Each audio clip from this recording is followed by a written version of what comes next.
السلام علیکم ملګرو، عمران ما او دې ټایم کې تاسو ګورئ پښتو ایچ ټي وي.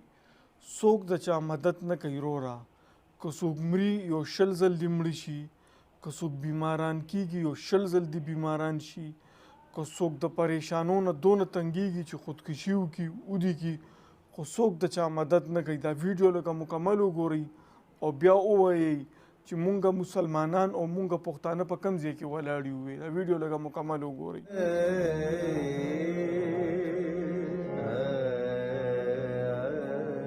دونه د افسوس خبره ده چې څوک د چا مدد نه کوي صاحبه، خو که په خېټه مړیږي بیا دشمنان ډېر دي. کتاب وغیره سره څه کوي؟ هغه سره سترګو پورې مې نیولي. موږ واړه په لوبو کې نه لري، تاسو نظر نه لګي. په دې سترګو کې یقینا چې یو ارمان شته چېرې د دې علاج وشي او دې هم دغه شانتې منډې ترډې ووایي. السلام علیکم. کښېنه زویه کښېنه، ښه ته هم کښېنه.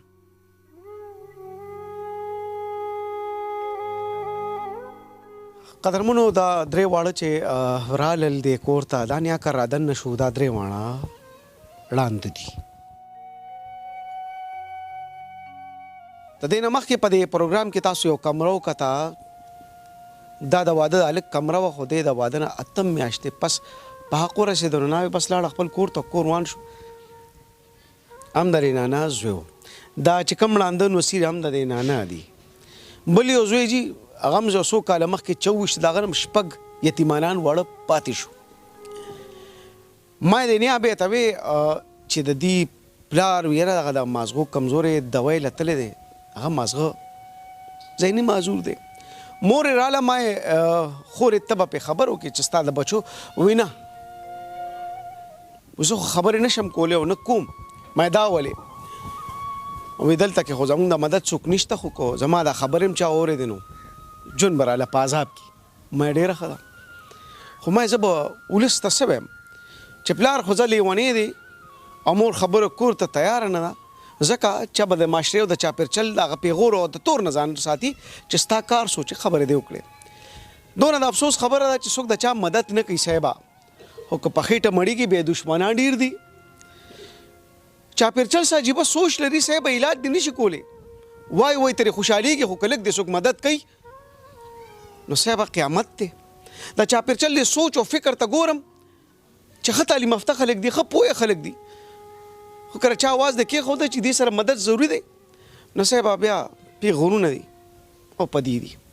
نو صاحبه حکومت خو دونه نر دی نه چې چا سره ودرېږي. اسپتال نظام ته وګوره، سړی ورتلی نشي، د بیا هلته کې ځان لیو جنګ دی.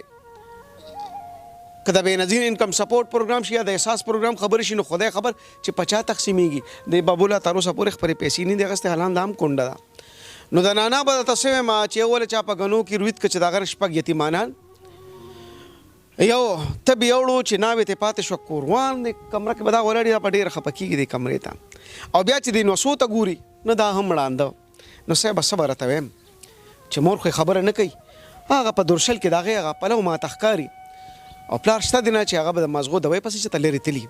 دا تمهید مې ځکه کېښوده چې کله کله ماله ډېر زیات افسوس راشي چې مې خدای پاکه زه د هغه ځای نه رالم تاسو له، تاسو خبرو کولو ته تیار نه. نو مور وایي د چاپېرچل غږ ما وجني، ما زما د بچو سره خبرې وکړه. په دې کور کې یو ترور ده چې د هغې له کبله دې دورشل ته رالم، دلته ناسته را په دې برخه کې ما ته هم برخه واچوه. نو ته یو دوه خبرې په دې درنو وکړه، په دې ښکلو ګلالو وکړه. ستاسو نوم دې زویه؟ زیشان. سبق وایې بچي؟ او جي. دا پیدایشي ستا نظر نه لګي؟ او جي. نه زه راته ښکارم اوس؟ او جي. ډېر که لږه؟ لږ. د شپې دې نظر لګي؟ او جي. هم لګي؟ نم لګي سر. نم لګي. نو ته شپې روزې که نه روزې؟ نه جي نه روزو. څه تکلیف یې راته په کتو کې؟ ته سبق وایې؟ او جي. نو کتاب وغیره سره څه کوې؟ هغه سره سترګو پورې مې نیولي. یعنې چې ډېر نږدې کې بیا راته ښکاري. او جي. او ستا نوم سره زویه؟ زیشان. بیا راته ښکاري. او جي. او ستا نوم سره زویه؟ زیشان. دا حالات دي چې نسوا نسوي څونه دي ړانده دي. یو زوی په ګنو کې چا مړ کو، هغه نه شپږ پاتې شو، او یو زوی په د واده 8مه میاشت و، هغه تبې ونیو، تبې د وجې مړ شو. او د دې د مدد څوک نشته بس یو د الله په سره دي. دا ویډیو لږ خپلو ملګرو سره هم شیر کړئ که د چا وس وي نو دوی سره دې مدد وکړي. مننه.